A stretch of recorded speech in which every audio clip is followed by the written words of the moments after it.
Es difícil encontrar un ambiente en un estanque de jardín que no cuente con un buen número de seres perfectamente adaptados a él. Algunos prefieren cazar en sus orillas. Otros sobrevuelan sin descanso sus aguas. Muchos son expertos nadadores, mientras que otros prefieren pasar la vida enterrados en el fondo del estanque. Pero existe un grupo de animales muy especial que no vive ni dentro ni fuera del estanque. Ocupan el que posiblemente sea el ambiente más singular de todos. Justo este, la superficie del agua. Un mundo acuático, segunda parte.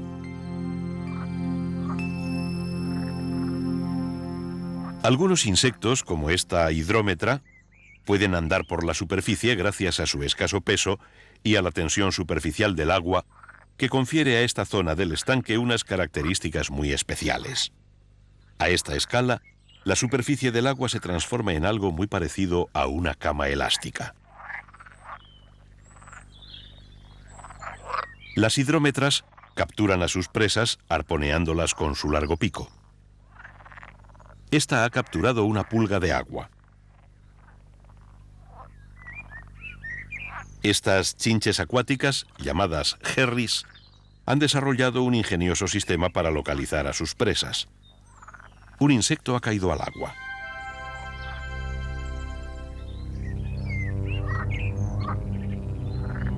Al intentar salvar su vida, el pequeño náufrago produce más y más vibraciones. Las ondas se desplazan por la superficie del agua hasta llegar a todos los rincones del estanque. Los herries son muy sensibles a esta frecuencia de onda. Sus patas delanteras, apoyadas sobre la superficie del agua, son capaces de detectar la más leve vibración. La respuesta es instantánea.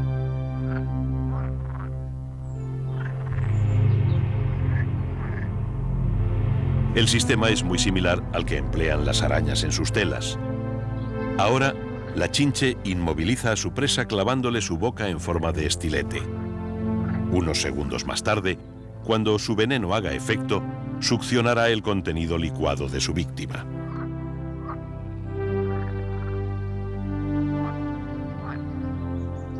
Los herries pueden alcanzar velocidades considerables comparadas con su tamaño. Pero el récord de velocidad de patinaje en superficie lo ostentan estos pequeños escarabajos. Son escribanos de agua, girínidos.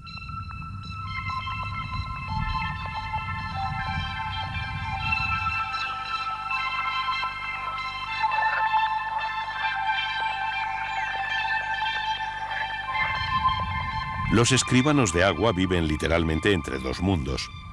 Cuando nadan, lo hacen con medio cuerpo sumergido y medio fuera del agua. Para cualquier otro insecto esto sería todo un problema. ¿Dónde mirar? Los enemigos pueden venir de arriba y de abajo. Los escribanos han resuelto este problema con una solución salomónica. Sus ojos están divididos en dos zonas. Una superior, con la que ven fuera del agua, y otra inferior que permanece sumergida, con la que pueden ver cuanto sucede bajo la superficie.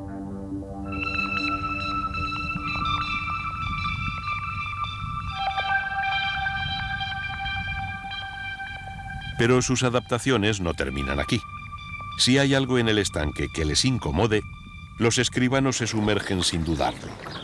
Los escribanos de superficie son ahora veloces buceadores.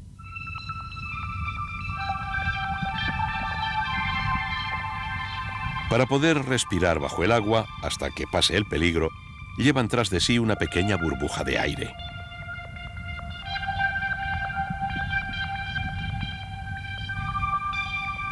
Y si es preciso cambiar de residencia, esperan a que se haga de noche para salir fuera del agua. Ahora, estos pequeños escarabajos capaces de patinar velozmente por la superficie del agua o bucear al fondo del estanque se convierten en expertos voladores. Todo un alarde de recursos.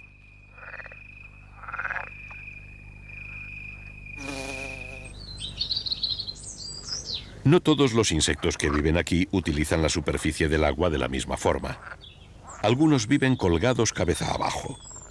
O al menos así es como pasan la mayor parte de sus vidas estas notonectas. Y no son pocas las razones que tienen para permanecer así. Una de ellas está relacionada con su peculiar sistema de respiración.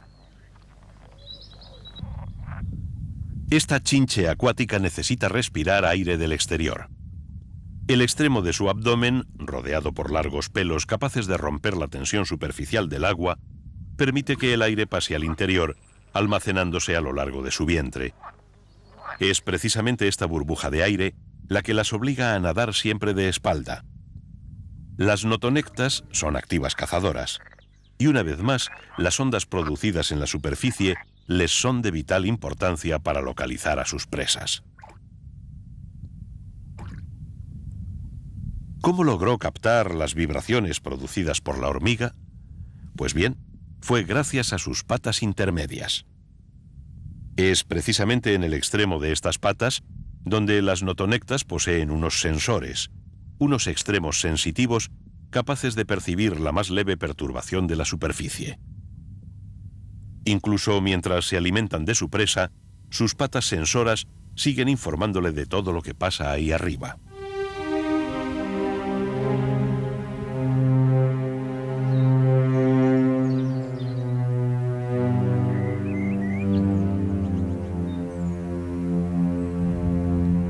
Unas extrañas deformaciones en la superficie aparecen junto a la orilla del estanque.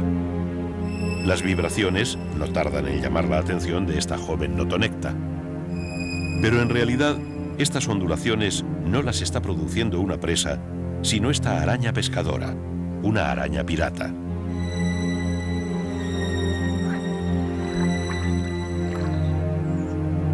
Esta chinche ha salvado su vida, pero las piratas no se dan por vencidas fácilmente.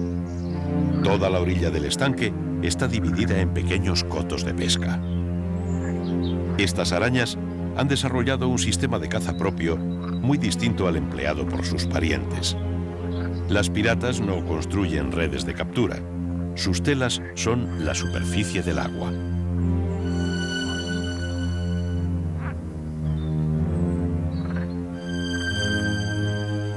Esperan pacientes que alguna presa pase por debajo. Y no tarda en aparecer una. Es una larva de mosquito.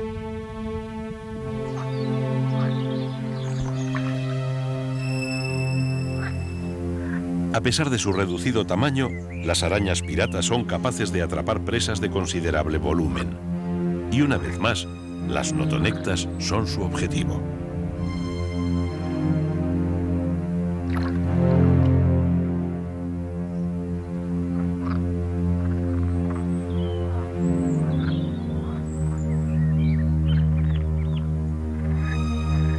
Cualquiera que vea un rostro como este sabe que está ante un poderoso depredador, pero a veces las apariencias engañan.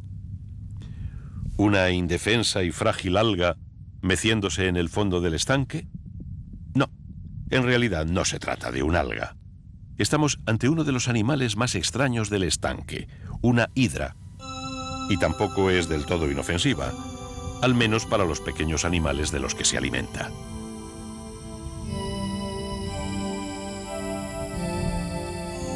Por el contrario, estos diminutos seres, pulgas de agua, son totalmente inocuos. Más que nadar, parece que saltan. Todas ellas son hembras. Sus cuerpos están repletos de huevos que no han sido fecundados por ningún macho. De ellos saldrán solo hembras. Este curioso sistema de reproducción, llamado partenogénesis, puede repetirse durante varias generaciones. Al cabo de unos cuantos meses, el número de pulgas de agua de nuestro estanque puede ser astronómico.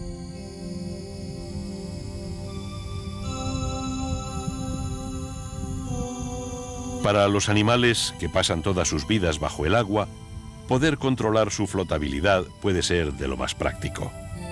Estos copépodos lo hacen gracias a unas sustancias grasas que poseen en el interior de sus cuerpos, que son precisamente las responsables de su color. Este enorme escarabajo acuático, un ditisco, afronta el mismo problema con otro sistema totalmente distinto. El extremo de su abdomen posee una ampolla rectal que puede llenar o vaciar a voluntad, regulando así su peso específico. Este mecanismo actúa como un eficaz sistema hidrostático. Como resultado, estos escarabajos pueden bucear a la profundidad que ellos deseen. Bueno, aunque el sistema es eficaz, tiene algunas limitaciones. Los ditiscos no pueden permanecer sumergidos indefinidamente. Incluso ellos necesitan aire del exterior para respirar.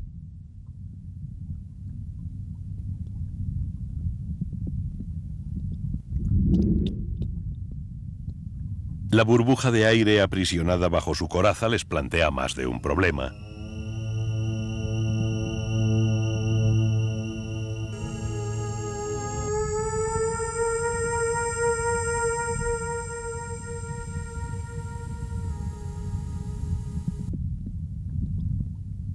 Los ditiscos son tan buenos nadadores como cazadores, aunque un bocado tan fácil como este no puede ser ignorado.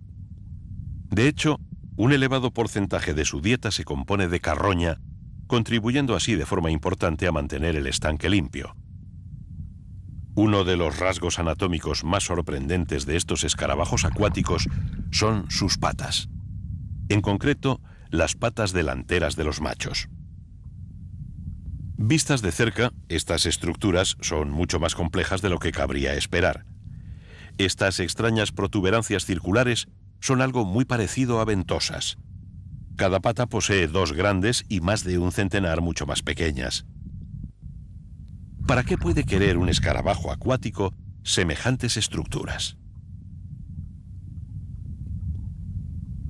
Pues para esto. Durante la cópula, el macho tiene que aferrarse firmemente a su escurridiza pareja si no quiere perderla, y lo hace con sus patas adhesivas. La unión no puede ser más firme. Ahora la hembra es toda suya y puede fecundarla sin miedo a que otro fogoso macho se la arrebate.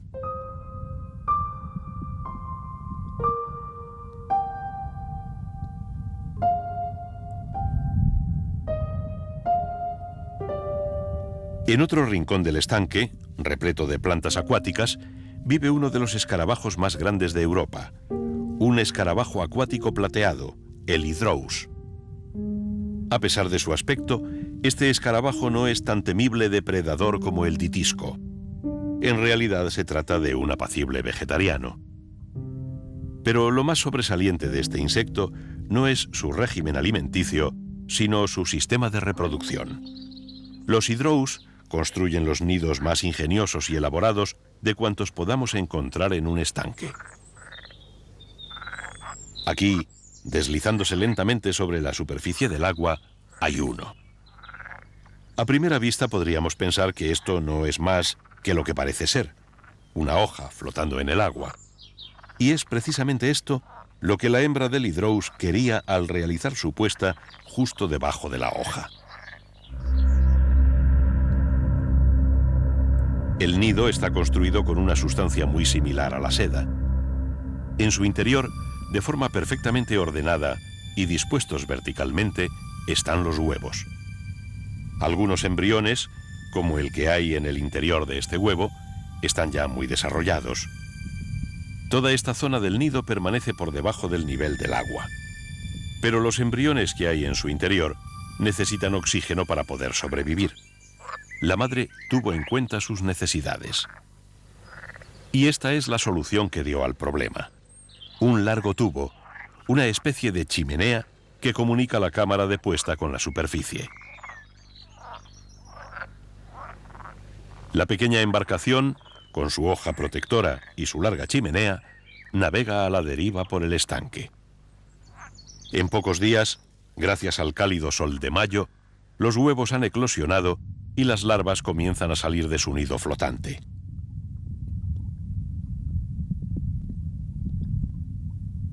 Las larvas de hydrous son acuáticas. Por lo tanto, la escotilla de salida está situada por debajo del nivel del agua. Ahí va una. Su aspecto no recuerda en nada a sus padres y su comportamiento aún menos. Nada más abandonar su nido, las larvas se dirigen hacia las plantas acuáticas, pero no para comérselas. Las larvas de Hydrous no son vegetarianas, como lo son sus padres, sino implacables cazadoras. Y los pequeños caracoles acuáticos son su plato favorito.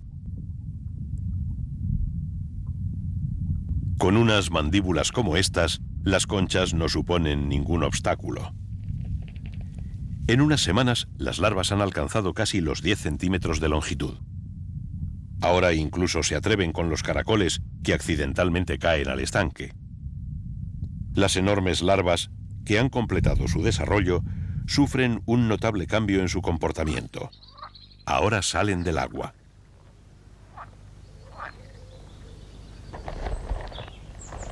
Su propósito es enterrarse en el fango de la orilla y construir en él una cámara subterránea, su cámara de pupación. Aquí abajo, lejos de los peligros del exterior, la enorme y grotesca larva de Hydrous se transforma en este extraño ser. El sorprendente diseño de la crisálida no es un capricho de la naturaleza. De hecho, obedece a unas razones mucho más prácticas.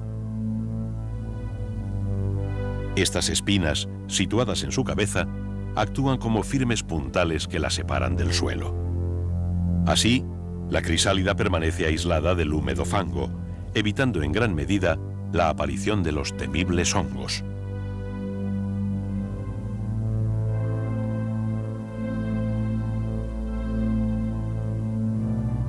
Unas semanas más tarde, de la crisálida solo queda una delgada piel. El escarabajo acuático plateado ha completado su desarrollo. En unas horas, el flamante escarabajo nadará por el estanque para continuar una vez más con las atávicas costumbres de su especie.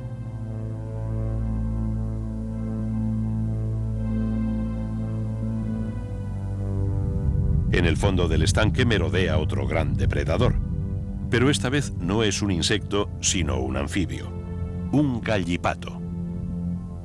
A la hora de comer, no se muestra demasiado remilgado. Restos de carroña e incluso los pequeños animales que encuentra en el fondo le sirven. Ni siquiera desprecia la comida de otros. Arrebatarle la comida a una larva de libélula parece algo sencillo, pero estas larvas saben cómo quitarse a los gorrones de encima.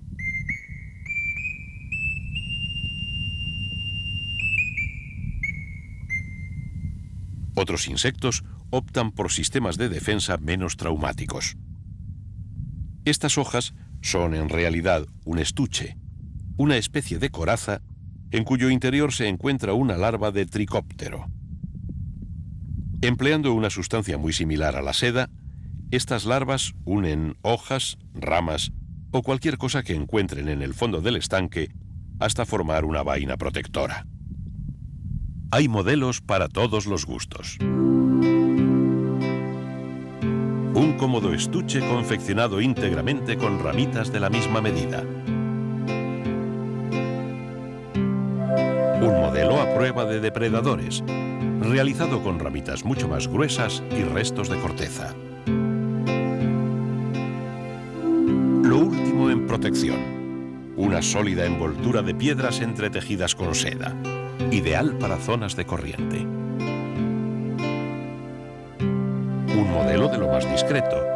Restos de hojas, algas y plantas acuáticas se mezclan para dar al conjunto un aire natural.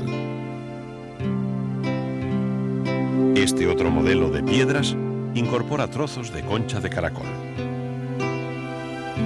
Un sobrio estuche de hojas. Elegante y sencillo. Un junco hueco. Este modelo lo podemos encontrar en verde y en marrón. En fin, aunque en realidad la elección de los materiales de construcción obedece a razones más prácticas que estéticas, el resultado es verdaderamente espectacular. Para otros animales, como esta colonia de Tubifex, la mejor defensa es simplemente desaparecer. Los Tubifex son anélidos, parientes por lo tanto de las lombrices. Viven enterrados en el fondo cabeza abajo, alimentándose de materia orgánica en descomposición. Lo que vemos no son más que los extremos de sus cuerpos. Estos gusanos son unos especialistas a la hora de aprovechar el oxígeno disuelto en el agua. Su intensa coloración la produce la misma sustancia que da el color rojo a nuestra sangre, la hemoglobina, gracias a la cual pueden respirar incluso en aguas muy poco oxigenadas. Sus ondulantes movimientos crean una corriente que recorre toda la colonia. El agua que fluye entre ellos posee mayor concentración de oxígeno. Pero no solo esto, los tubifex han desarrollado además dos métodos para respirar bajo el agua. Por una parte, su piel puede absorber directamente el oxígeno mediante lo que podríamos llamar una respiración cutánea. Sin embargo, lo más sorprendente es su segundo sistema, una respiración intestinal. Los tubifex son capaces de tragar agua y expulsarla a través de su cloaca, a la vez que retienen el oxígeno que hay en ella. Esta operación la pueden repetir más de 500 veces a lo largo de una hora. Como resultado, estos gusanos pueden colonizar ambientes acuáticos pobres en oxígeno, en los que muy pocos animales pueden sobrevivir.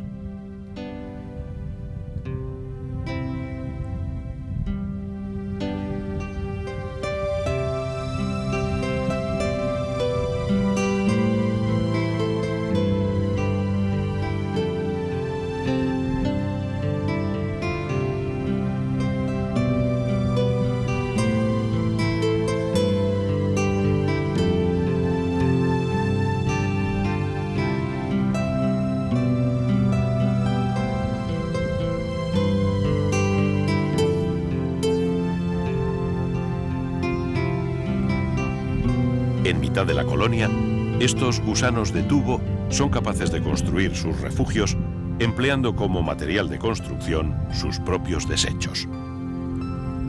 Con un movimiento serpenteante de sus cuerpos, depositan su cargamento de limo en lo más alto de sus torres. Mientras que algunos ya tienen sus torres terminadas, otros inician su construcción. Es muy probable que toda esta colonia de gusanos entrara en el estanque junto al sustrato del fondo. Algo similar debió ocurrir con estos espectrales animales, camarones fantasma. Su forma de moverse es de lo más elegante. Mientras nadan con suaves ondulaciones de sus patas, estos anostráceos se alimentan filtrando diminutas algas del fitoplancton. En este grupo hay machos y hembras. Los machos tienen en sus cabezas unos apéndices frontales de gran tamaño.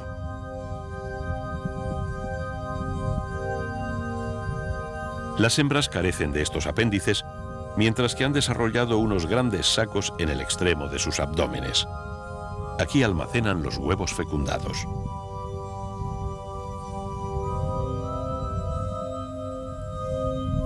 Los huevos de esta hembra están aún muy poco desarrollados, pero los de esta otra ya han crecido lo suficiente y están listos para ser liberados.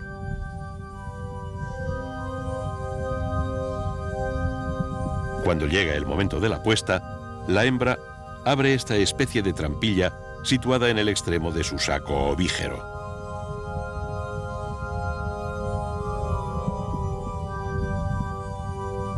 Ahí va un cargamento de huevos.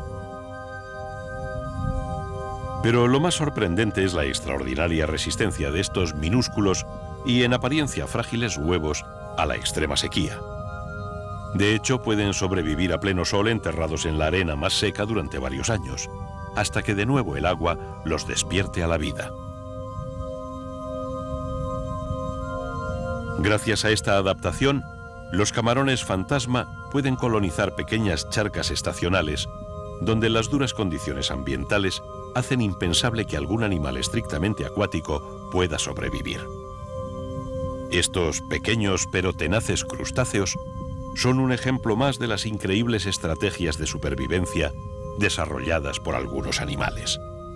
Pero, desde luego, no son los únicos.